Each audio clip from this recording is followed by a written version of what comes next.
Don't get your feelings hurt. Read this. Hey guys, this short film roundup going on here. Hell yeah, man. Y'all got a short film roundup going on right here? Yeah, we're all talking about Y'all gonna be and analyzing the short films? I'll be back from. You ever take a short film apart, look on the inside, see how it works? Yeah, give it a little touch. Touch a little bit. Get it? How you doing, D? I'm doing good. Juggling. I am juggling. Wow. You can do that? Where'd you get those? Did you learn that in the void, or did you already know that from before? Oh no, I had lots of time practicing the void. You picked it up here, huh? Yep. Let me try that. Yep. Let's see. Oh, hey. Looks like it's sorry. Short film roundup time. Short film roundup time. Hello and welcome to Short Film Roundup. Hey. We're coming to you live from Payman's Void. Hey. We're still doing this? I'm Kenny. You are? I'm Kenny. I'm D. There you go. I'm Taylor. Nice. Okay, and this is the show where three cursed filmmakers analyze short films so that we can all learn and become better filmmakers. And we do this forever. Yeah. Forever, all eternity. When you were a child, did you ever take apart a clock or a computer or a small animal to see how it worked? Yeah. Small animals? Small animals. Yeah. So that's what we do with short films. We take apart. This is a show where we take apart small animals. No, short film. Is that what we do? We take apart a short film, see how it works. That's what we do. Okay. We're gonna, That's what we do. Oh, I think Payman just went to the bathroom. What the heck is that? That was a new sound. Anyway, sometimes it gets a little creepy in here. So yes, today's short film roundup. And What do we have? What do we got? What do we have today? What's on the docket, D? Today we have the Runaround Club by Matthew Rindini, Awesome. or directed by Matthew Rindini. Cool. And hopefully you've already taken the time to watch this. If not, there is a link in the description. You can click on it. You can go check it out and come back. But the point is, you need to see the movie before we dive into it so that we can all learn and grow and become much more good.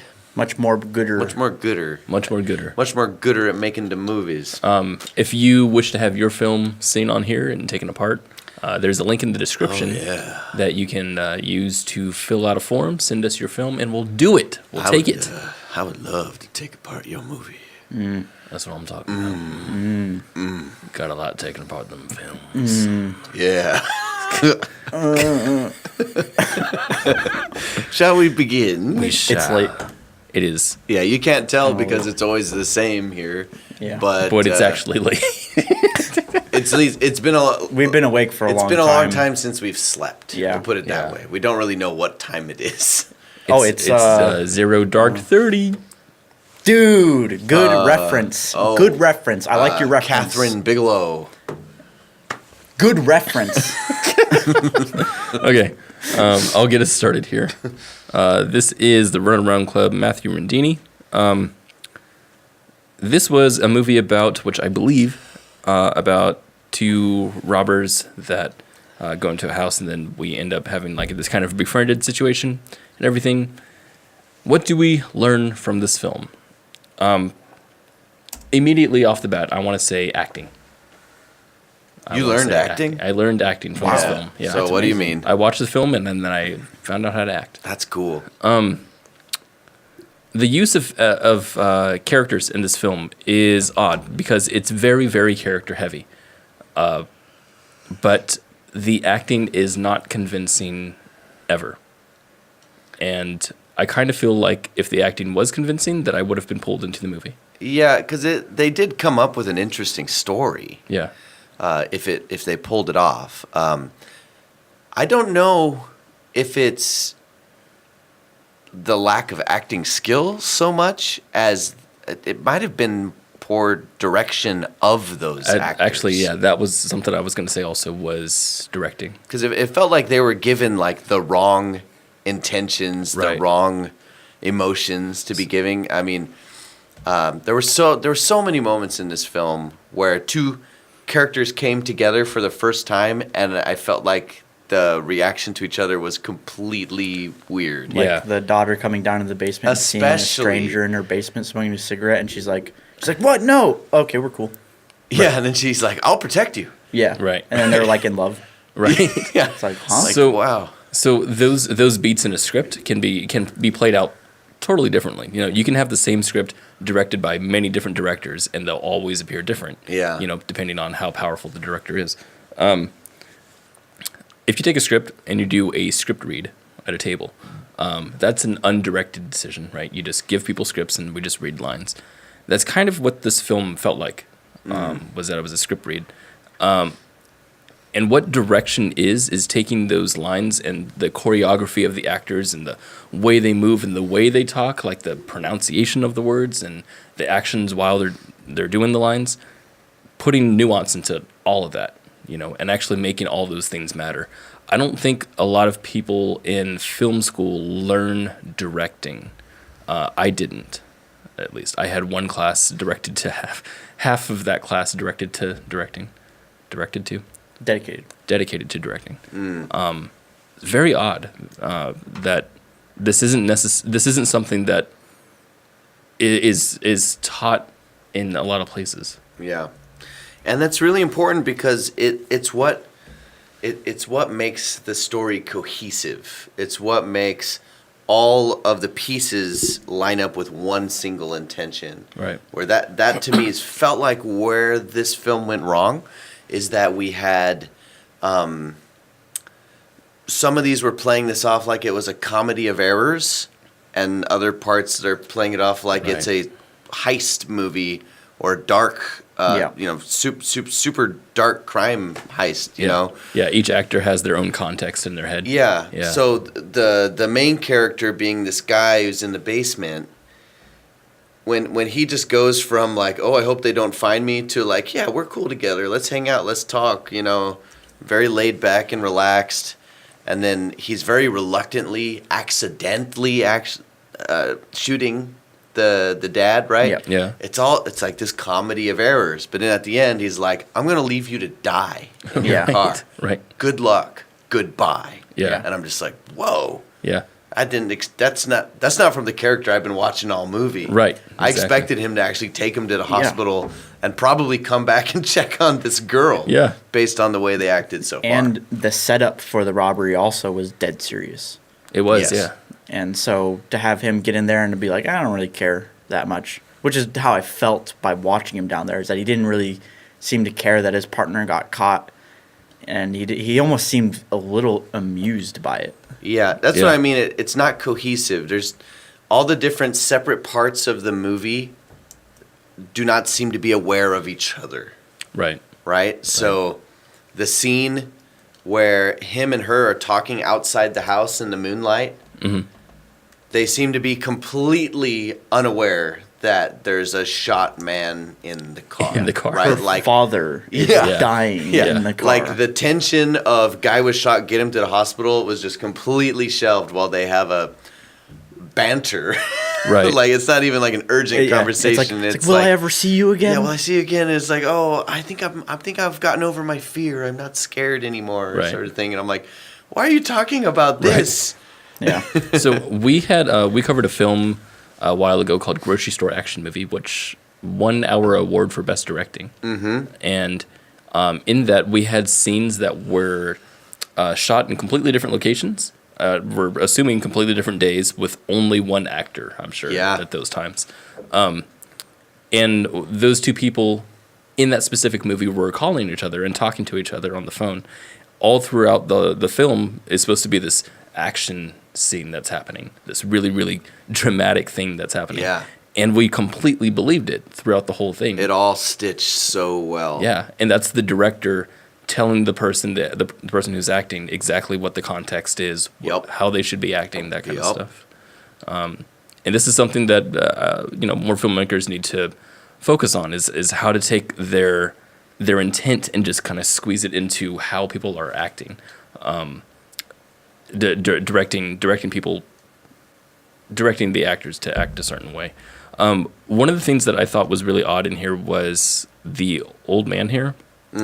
He never ever felt threatening to me, even though he was giving off words. Yeah. And other people reacting as if he had a threatening vibe I to didn't him. buy him overpowering the other burglar Right. at all. Yeah. Like, that just seemed preposterous. It did. It did. When he shoved him here on the couch and then said, "Stay there," right? I'm like, no, that guy would just punch you in the face or something. Yeah, I mean, and you could blame this on acting. You know, you could say that the guy just didn't have the chops to do what you wanted. But I think a more powerful director or someone who knew what they wanted could have taken this guy who obviously doesn't move around a whole lot and make him into a kind of a godfather figure. This person who, you know, who doesn't move around a lot but can exude Sure. a lot of force just in Yeah. his voice alone. Yeah. You could Yep. you could do that here.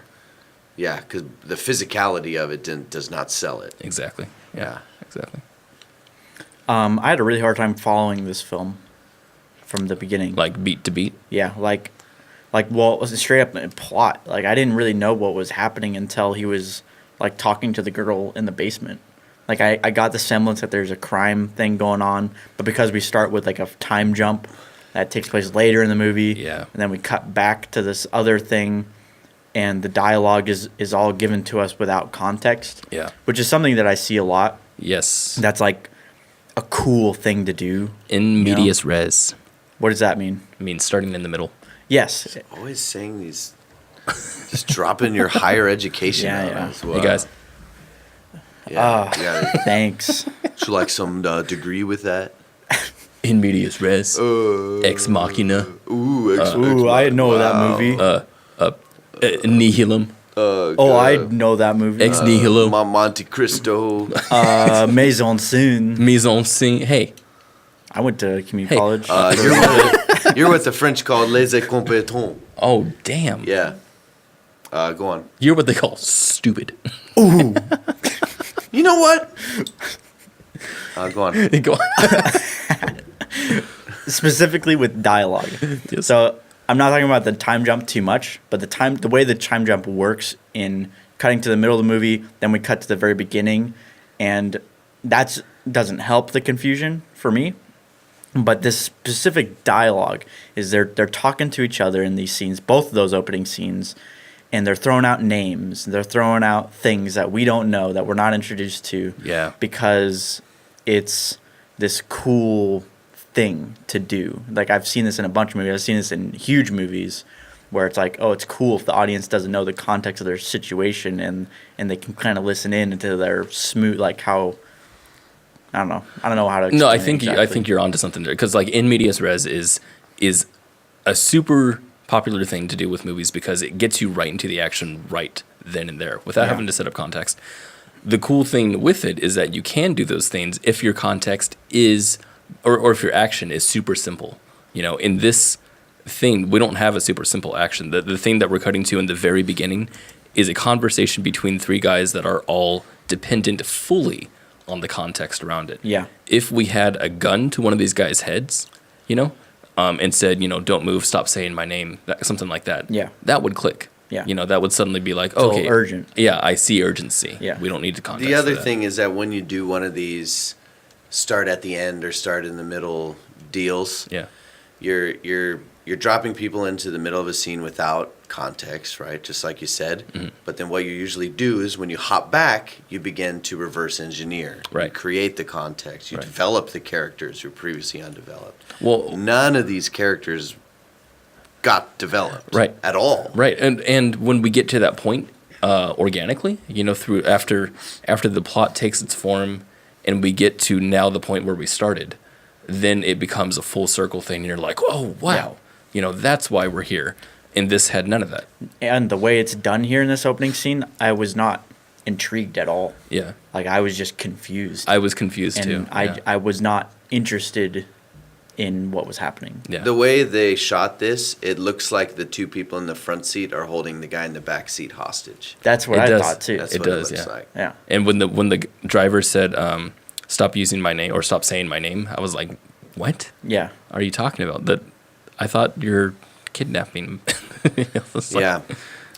So And I thought he was in on it. Yeah, it's weird. I think the outside of the direction issue, the other big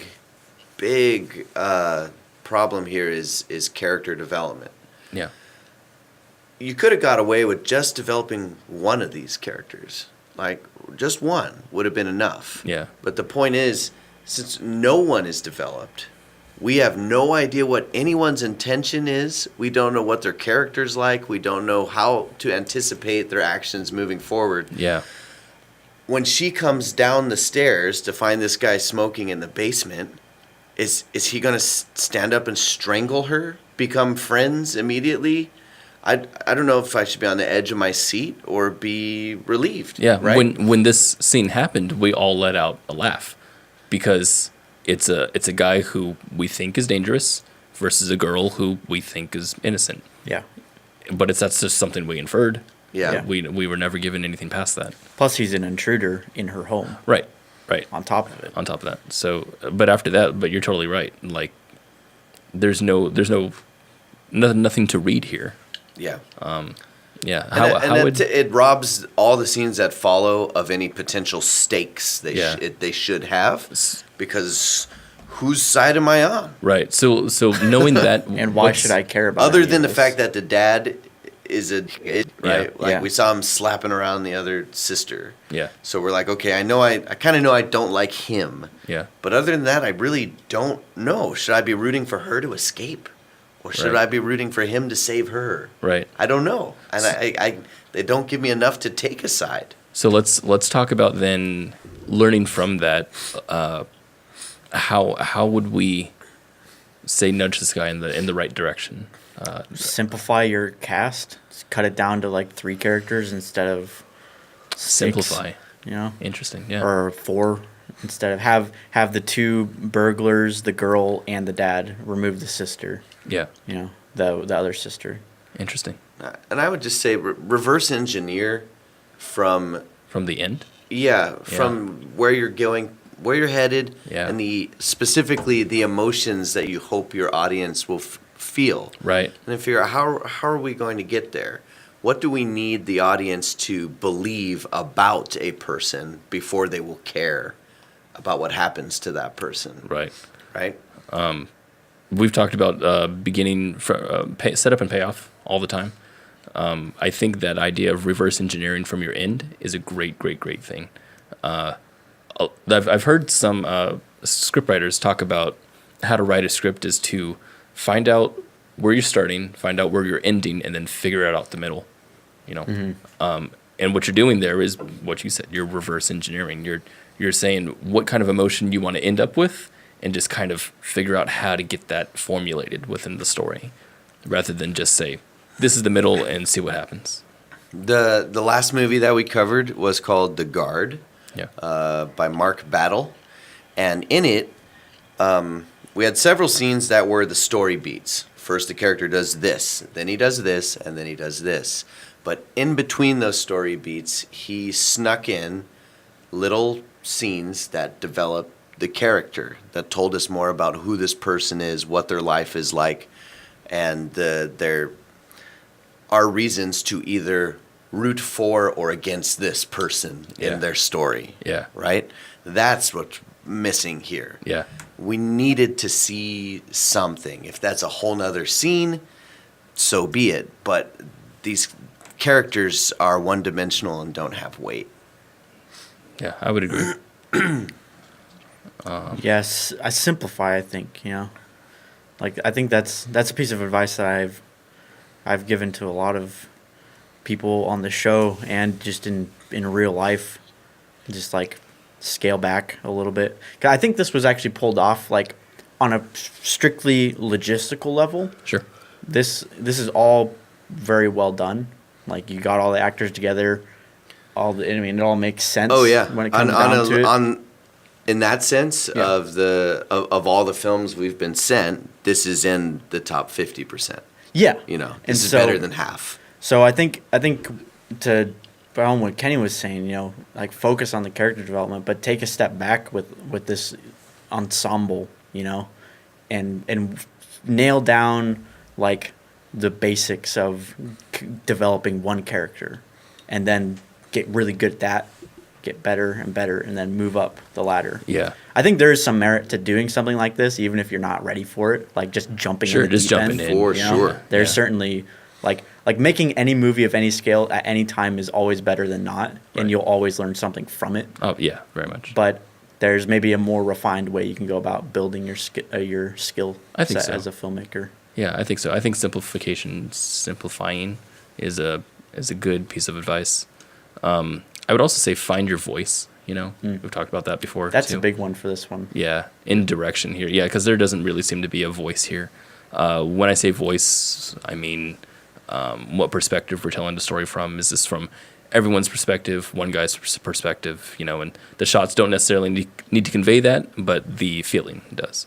The script does. The dialogue does. Which all comes back to defining your intent of why are you making this movie? Why are you telling this story? And what do you hope it will do to people Yeah, when they watch it? yeah. Because what I feel like is that someone here came up with, had an idea for a story. Said, I have this idea and it'll make for a cool story. And that's as far as it got. Yeah. It doesn't have a very focused intention. Right. There's a logistical thing I wanted to talk about, a cinematography thing. It was the night shot here when they're talking right here. Mm-hmm. We've talked about 3-point light setups before. Very powerful light, very powerful moonbeams bouncing off of something. So what I imagined this was, at first I thought it was the moon, and then I was thinking, well, maybe it's a porch light. That's what I thought. The thing is, we're not given any clues to understand what it is. You know, if you do want to have something this harsh and this bright at night, I think some context is in order. If it's a moon, then we should be farther back from the house. If it's a porch, we should see the porch light. You know, something like that. It's just very minuscule things. Also, they look very, very filled in on the opposite side. If you can see the cursor here. If you can't see the cursor, the other side of her face, the face that is unlit. Where I'm sure we have someone who's holding a bounce, you know, to bounce the light back into her face. But what that's doing is just making her properly exposed. It's not really giving us any story reason why that's happening. Like, the environment is just not bright on that side, so it doesn't look realistic, you know. And if you're gonna do stuff like that, I think it has to matter within the context that you have. Yeah. You know. Like throwing a wider 2-shot facing the house so we could see the light itself in the shot. Yeah, exactly. The source of the light. Exactly. Yeah, that kind of stuff. Or have it be way softer if it's the moonlight, you know. Right. Or even bluer. Yeah. Be careful with your cliches. Be careful with your cliches. Cliches carry power. Many of them exist because they're accurate, right? But if we're just using them because you can run into some problems. So here, a couple of the cliches that I'm talking about are two burglars with their leather coats, and they just have sort of that, like, I'm a typical cliche bad guy look. And I feel like one of those cliche moves that you bought into here is when he's cornered in the basement, it appears he's going to hide out there and hopefully get out at some point. He sits down and he lights a cigarette, right? Which to me actually seems like a very stupid thing to do if you're hoping to not get caught in this basement. Yeah. Right? Because it smells quite a bit. But it like totally looks like the sort of cool thing this sort of character would do. You think put this a cigarette in their mouth? You think this decision was made for aesthetic? That's what it feels like. Yeah. It should be for a purpose. Yeah.